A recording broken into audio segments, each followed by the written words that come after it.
buongiorno e ben ritrovati a tutte e a tutti a questo nuovo appuntamento con il Teatro a Casa Tua, la web series dell'ERT Friuli Venezia Giulia dedicata ai protagonisti e alle protagoniste della scena teatrale in questa fase in cui i teatri sono chiusi, ma sentiamo una grande nostalgia del teatro. Diamo subito il benvenuto alla nostra ospite di oggi che avremo visto in scena a Cordenonse e Palmanova con lo spettacolo La Parrucca. Benvenuta Maria Amelia Monti. Ciao, buongiorno. Buongiorno, benvenuta, grazie per la tua disponibilità, appunto attrice in teatro, al cinema, in televisione, anche online in quest'anno, come avremo modo di approfondire, diciamo, nel corso di questa nostra chiacchierata.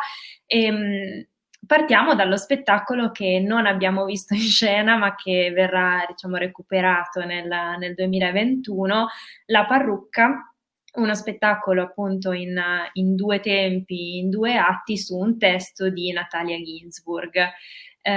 Raccontaci un po' di cosa parla la parrucca e Allora, che... prima vorrei parlare della Ginsburg perché è la mia autrice, diciamo, preferita. Io ho già fatto degli spettacoli, dei testi suoi, Ci ho sposato per Allegria con la regia di Binasco e poi prima ancora avevo fatto, quando ero proprio giovane, La segretaria, con la regia di Marco Parodi durante la prima appunto della segretaria venne a vedere lo spettacolo proprio la Ginsburg e per me è stata una delle emozioni più grandi della mia carriera perché io ero cresciuta leggendo Lessico familiare, leggendo Le piccole virtù, per cui lei non mi conosceva, aveva dato i diritti un po' a scatola chiusa. Parodi gli aveva detto: ma è una giovane attrice, fa un po' di televisione, ai tempi facevo forse la TV delle ragazze. E lei si è fidata, però è venuta poi a controllare, io ero emozionatissima e poi alla fine dello spettacolo mi ricordo che il direttore di scena mi ha proprio buttato dalle quinte in scena perché io ero paralizzata dall'emozione e finito lo spettacolo lei è venuta in camerino con sua figlia, mi ricordo ancora, e mi ha abbracciato e mi ha detto: quando ho visto la tua Sofia ho pensato che quando l'ho scritta mi sembrava di aver pensato a te e per me è stata un'emozione incredibile. Poi dopo un po' di anni lei purtroppo è morta, infatti adesso corrisponde nel 2021 saranno 30 anni che la Ginsburg se n'è andata. E ho detto questo per far capire quanto io ami il suo teatro, che peraltro non è considerato cioè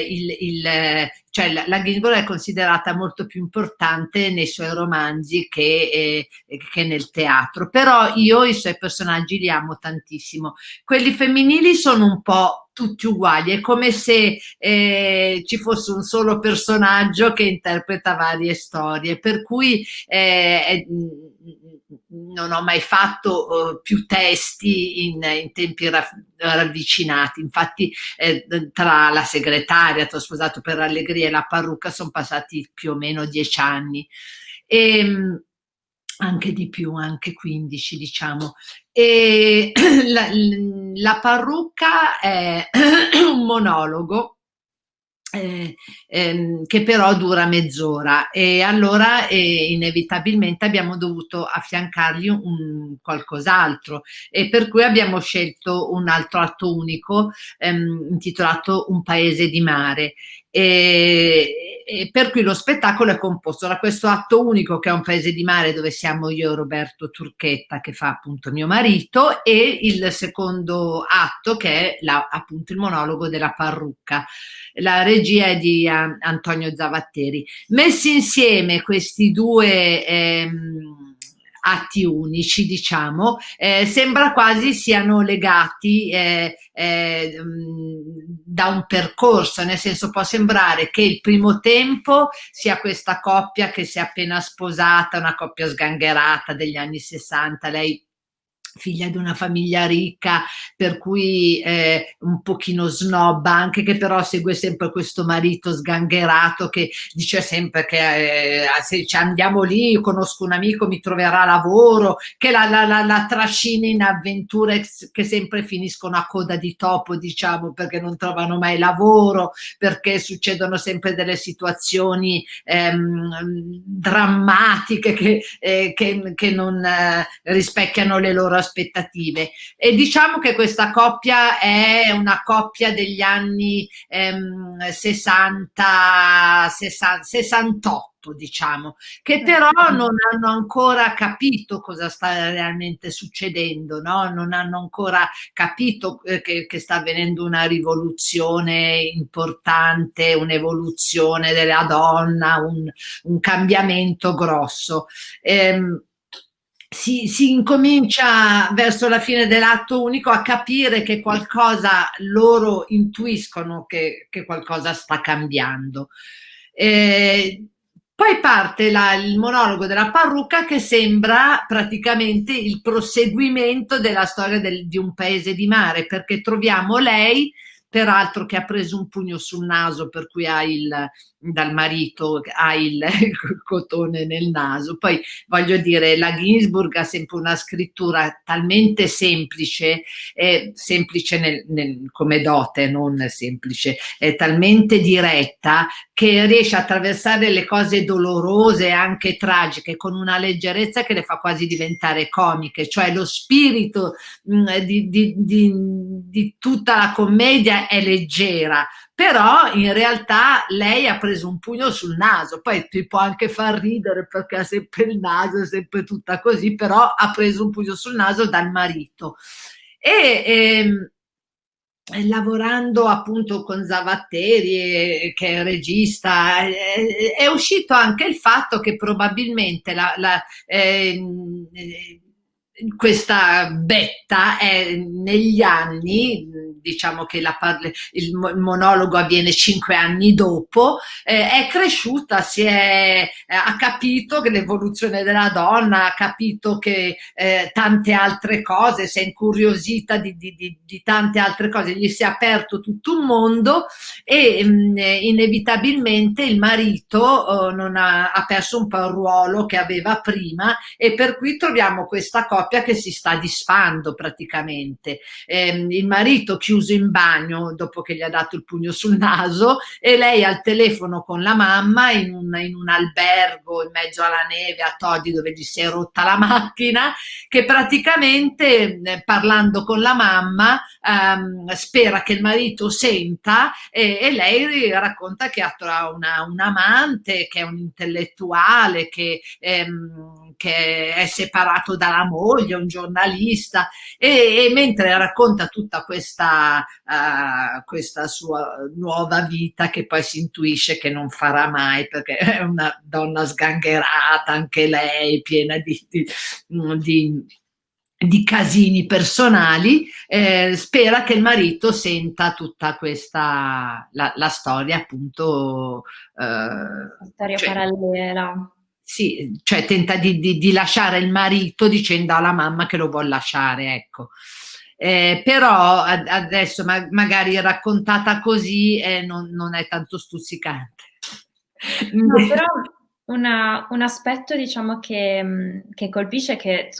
su cui appunto vorrei una tua riflessione, è che come dicevi tu, cioè sono personaggi degli anni 60, della fine degli anni 60 verso gli anni 70, quindi in una fase di profonda trasformazione proprio della società, ma che trattano temi, che affrontano questioni che sono totalmente attuali. Quindi, secondo te, Betta e Massimo, che appunto sono i protagonisti, cosa raccontano al pubblico di oggi che viene a vedere la cosa la Ginsburg? che mi viene in mente è che il tormentone di tutti questi due atti unici è che non hanno soldi in questo momento. Mi sembra proprio una cosa comune a tutti dopo questo momento difficile che abbiamo passato e veramente, e per cui lei continua a dire ma troverai lavoro perché non abbiamo più soldi e lui gli dice stiamo diventando poveri e Betta dice noi non siamo poveri, siamo senza soldi, che è vero perché in realtà e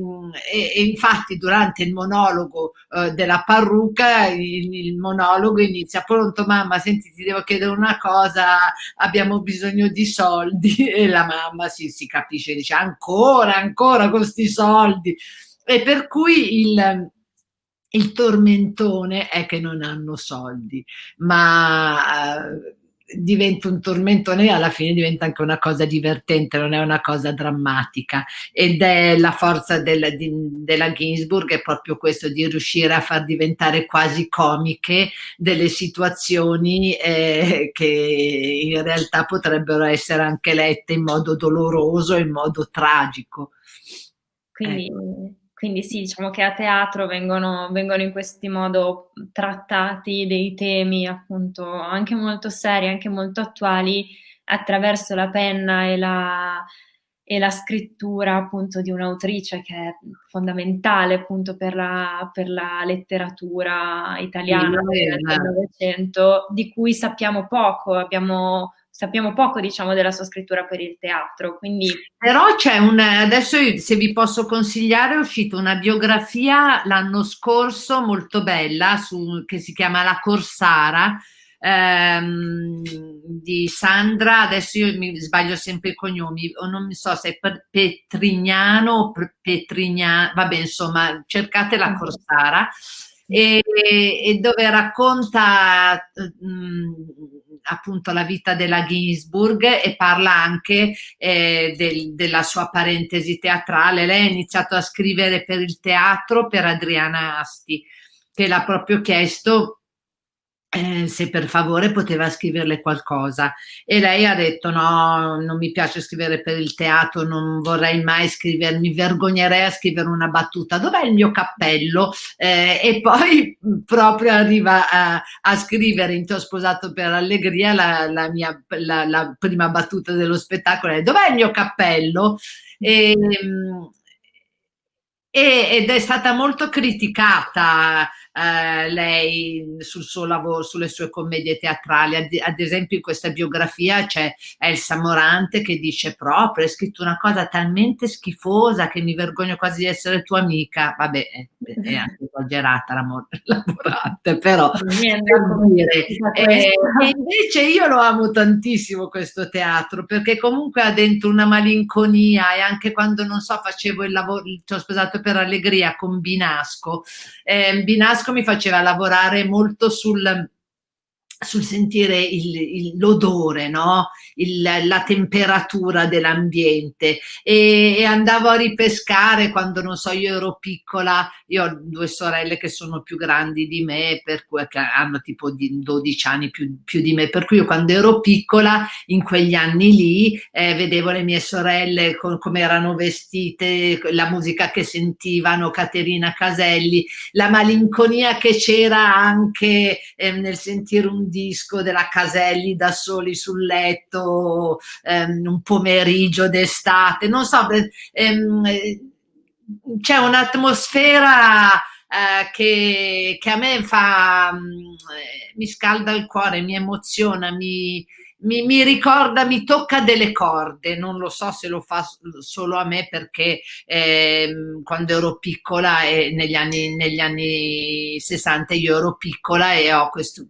me lo vivo come dei ricordi della mia infanzia, non lo so, però io l'amo tantissimo. Eccola lì, con la sua faccia un po' da indios. In effetti. Beh, appunto, l'anno prossimo saranno 30 anni dalla morte della Ginsburg, quindi diciamo che nella situazione straordinaria in cui ci troviamo sarà anche una bella occasione rivedere la parrucca e ricordare in più appunto questa autrice Ma quest'anno appunto i teatri sono stati chiusi per moltissimo tempo. Con la parrucca in particolare sei stata protagonista di un esperimento di teatro diretta del tutto straordinario, Sì, quindi raccontacelo. questo lo devo in realtà a mio figlio, quello che è riuscito a imprestarmi il computer, se no non potevamo collegarci, e a mio marito che è Edoardo Erba, che è un autore teatrale. Durante il primo lockdown ci continuavano a chiedere di fare delle dirette Instagram e a furia di farle ci è venuto a Edoardo, a mio marito, ha chiesto a mio figlio, ma noi potremmo fare una diretta di uno spettacolo su una piattaforma, e mio figlio si è ingegnato e abbiamo iniziato a provare la parrucca, perché era intanto uno spettacolo che avevamo già provato, intanto uno spettacolo agile perché ha due personaggi il primo tempo e il monologo sono sola nel secondo tempo. E abbiamo fatto questo esperimento, io in una stanza, Roberto Turchetta in un'altra, con dietro il green screen, che è questo, vabbè, per chi non lo sa, uno schermo verde dove si ha la possibilità poi di proiettare sopra qualsiasi tipo di immagine. E recitavamo ognuno in una stanza davanti a una macchina da presa e sentendo nell'auricolare le battute dell'altro, e dopodiché mio figlio ci univa sul computer con dietro appunto la scenografia proiettata. Ed è venuta una cosa molto interessante. Io penso sia un po' il linguaggio del futuro, perché il teatro ripreso in televisione perde tantissimo di quello che ha. Intanto non ha la possibilità, cioè qua era stato fatto in diretta, però la macchina da presa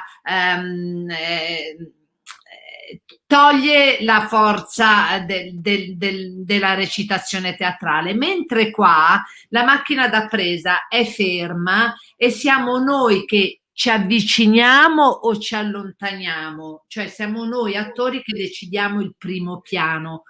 cosa che, che al cinema non è così, è la macchina che ti viene a cercare, e invece qua sei tu che cerchi la macchina. Ed è lo stesso meccanismo che avviene in teatro, cioè un attore può andare in proscenio, può allontanarsi, può spostarsi, è lui che decide come farsi vedere dal pubblico, no? E, ed in più ha un'immagine molto attuale, specialmente in questo periodo che siamo abituati a farci gli zoom, a parlare sui telefoni, a comunicare in questo modo, per cui è un'immagine che noi abbiamo come già acquisito, no? E per cui uno potrebbe anche vedersi uno spettacolo in diretta dal telefono. Allora, non è una cosa che può andare a sostituire il teatro, perché il teatro è una cosa a sé, è una cosa che non morirà mai, è un privilegio farlo perché è un rapporto diretto col pubblico, di scambi di energia diversi, però è un tipo di linguaggio che penso possa avvicinare i giovani al teatro. E questa è una cosa importantissima perché, come sappiamo tutti, purtroppo il pubblico teatrale non è giovane, è per lo più fatto da donne vedove. Che finalmente sono vedove e possono andare a teatro senza il marito. No, sto scherzando.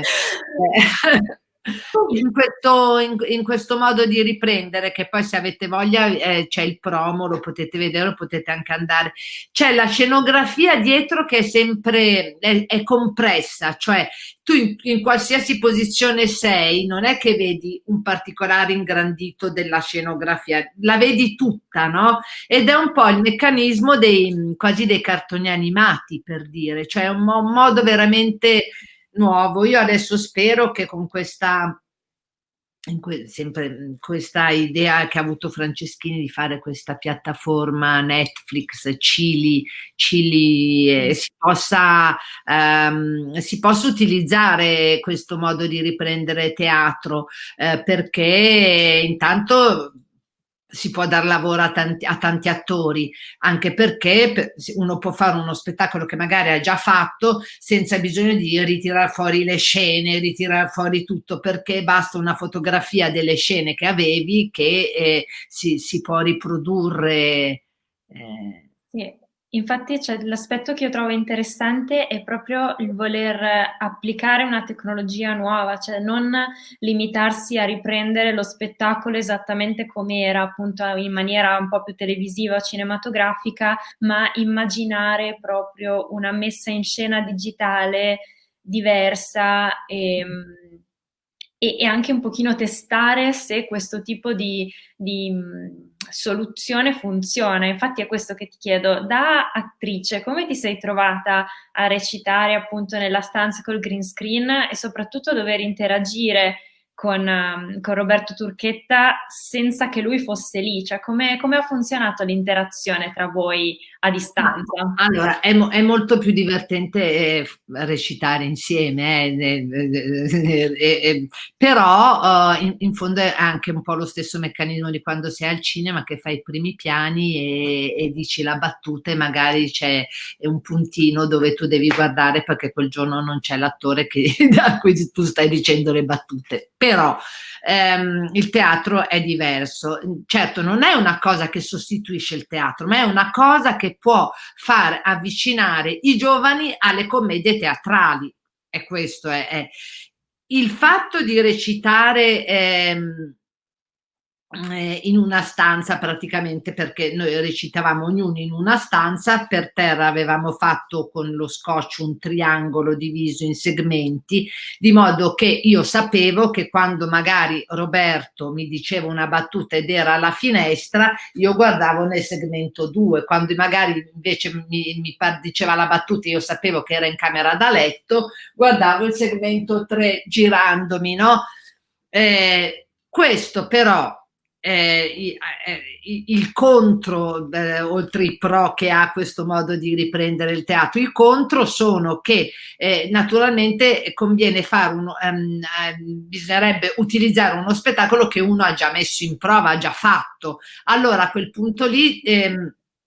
delle dinamiche di elaborazione psicologica, di approfondimento, di rapporti sono già stati fatti e per cui hai la libertà di poterlo fare senza vedere l'altro personaggio. Difatti l'idea era di fare una stagione magari con degli spettacoli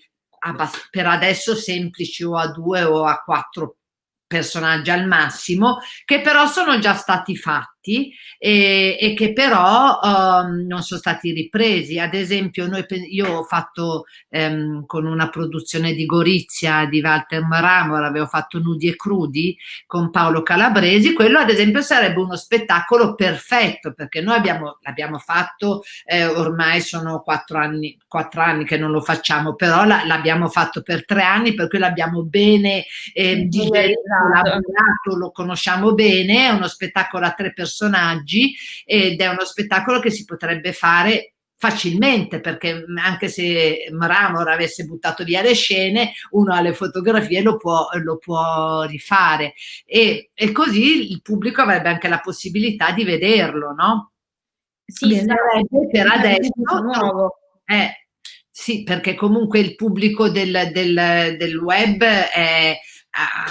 ha dei numeri che confronto a quelli che si fa in teatro. Pensa che io ho fatto uno sketch sulla spazzatura con Angela Finocchiaro l'anno scorso, dove andavamo a fare 2 signore che buttavano via in modo corretto la spazzatura in mezzo a una montagna di rifiuti, perché Roma era sommersa dai rifiuti quell'anno e un po' ancora adesso. Allora, lo sketch è diventato virale e ha fatto tipo 4 milioni di visualizzazioni. Siamo uscite il giorno dopo, era come se avessimo fatto il Festival di Sanremo, e riflettevamo io e Angela che stavamo facendo 2 spettacoli separati che stavano anche andando bene, per cui riempivamo i teatri. Abbiamo detto io e te, 2 anni di tournée con tutti i teatri pieni, non avremmo raggiunto il numero che abbiamo raggiunto in un giorno con uno sketch, no? Sì, ovviamente sono piattaforme diverse e che richiedono, cioè è bello il fatto che ci sia una riflessione appunto anche da parte vostra, che appunto siete attrici che in teatro viene tanta gente a vedere i vostri spettacoli, cioè è bella l'idea di trovare un modo per essere presenti su più palcoscenici, compreso quello digitale, appunto. No, ma io sono molto, poi devo dire che la mia fortuna è anche avere 3 figli che mi obbligano a, cioè dicono che sono i genitori che fanno crescere i figli, ma in realtà sono i figli che fanno crescere i genitori, perché io poi sono anche molto imbranata e sono obbligata a aggiornarmi avendo i figli e però penso che sia molto importante farlo, e purtroppo, adesso lo dico a malincuore, è un paese molto vecchio il nostro, cioè un paese dove si fa molta fatica a, cioè dove non c'è appoggio per le cose nuove, cioè bisogna insistere, poi poi magari insiste ma non lo riesce a fare lo stesso. Cioè è un paese un po' difficile, è un paese dove bisogna essere molto cocciuti e molto determinati a smuovere questa montagna del provincialismo, dell'ignoranza, anche della mancanza di conoscenza, che ci sono altre cose che in altri paesi sono ormai avanti, però insomma ce la faremo, dai, ce la faremo. Per riprendere un po' quello che è stata la frase di quest'anno. E infatti concludiamo proprio con una piccola riflessione su questo 2020, che per il mondo del teatro è stato sicuramente un anno strano e Strano. esatto, È un eufemismo strano. esatto, cioè, quindi con una serie di problemi economici, umani, sociali molto, molto ampi. A tuo avviso, qual è la lezione un po' che ci possiamo portare a casa da quest'anno? Appunto, tu ti stai dedicata tanto al digital, non soltanto appunto con lo spettacolo, ma anche appunto con gli sketch con cui un po' tutte le persone che ti seguono sui social hanno conosciuto la tua famiglia perché è stata coinvolta No, in negli sketch. questi sketch. Che tipo di risposta hai avuto dal pubblico, anche rispetto appunto alla messa in scena online della parrucca? Secondo te le No, no, è persone... piaciuta molto. Abbiamo fatto con degli inviti solo ad amici o ad addetti ai lavori, e tutti l'hanno seguita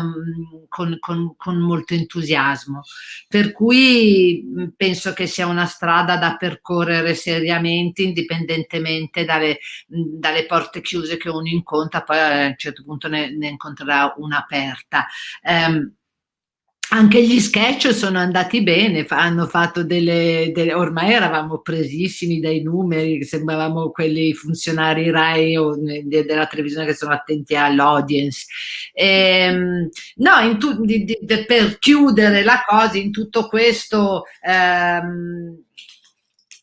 penso che quando si ritornerà a lavorare in teatro ci sarà una consapevolezza un pochino diversa della fortuna che abbiamo di fare un lavoro come questo, di lavorare in teatro, perché comunque parliamo di social, il teatro è una realtà che va in controtendenza alla tendenza che sta prendendo l'umanità in questo momento, che sta prendendo proprio la direzione dei rapporti virtuali, rapporti photoshoppati, rapporti non fisici, rapporti con le macchine, perché non si può più chiedere scusi, dov'è via Carducci? No, devi avere il navigatore. Cioè, è una società che si sta avviando alla solitudine, no? In un certo senso, anche alla solitudine della carne, non so come dire. Anche Eh, forzata, ecco, in eh? quest'anno, anche forzata Anche come forzata, tendenza in mentre il quest'anno. teatro è proprio l'opposto, è una situazione che non può essere photoshoppata, una situazione vera che può cambiare da un momento all'altro senza che tu finga che invece non è una situazione di energia che si crea tra il pubblico e lo spettatore, è una situazione dove il teatro, oltre per il pubblico, è anche un momento di, specialmente nelle province, nelle piccole città dove la gente si aggrega, dove parla, dove pettegola, dove si fa vedere il vestito bello piuttosto che dove discute di una commedia. E dall'altra parte gli attori non sono solo gli attori che vedi sul palcoscenico, ma sono i macchinisti, le sarte, i direttori di scena, i camionisti che trasportano le scene, sono rapporti con gli alberghi, rapporti con i ristoranti, cioè è un movimento che non è solo la commedia, specialmente in Italia dove abbiamo tanti teatri e per cui siamo obbligati a fare le tournée. E chiudo, mentre spesso, ma molto spesso mi capita che quando sono in tournée mi lamento, dico che palle, vorrei essere a casa con i figli sempre al telefono, avete fatto la spesa, pronto, dai, è andato a prendere i Boy Scout, poi freddo, e la macchina che si rompe la neve, mi sono sempre lamentata. Adesso invece penso che per un po', poi siamo, gli esseri umani si dimenticano, che per un po' di tempo, quando farò le tournée, non mi lamenterò, ma tenterò di ringraziare il fatto di fare un lavoro così bello. Beh, e ti aspetteremo con gioia ed entusiasmo anche appunto nei nostri teatri, appunto la parrucca sarà in programma a Palmanova e a Cordenons. E io ti ringrazio, grazie quindi a Maria Amelia Monti per essere stata nostra ospite. Grazie a voi. E concludiamo appunto anche questo appuntamento con il Teatro a Casa Tua e ci rivedremo molto presto con qualche piccola sorpresa, non posso darvi altre anticipazioni. Grazie per averci seguiti e buona serata.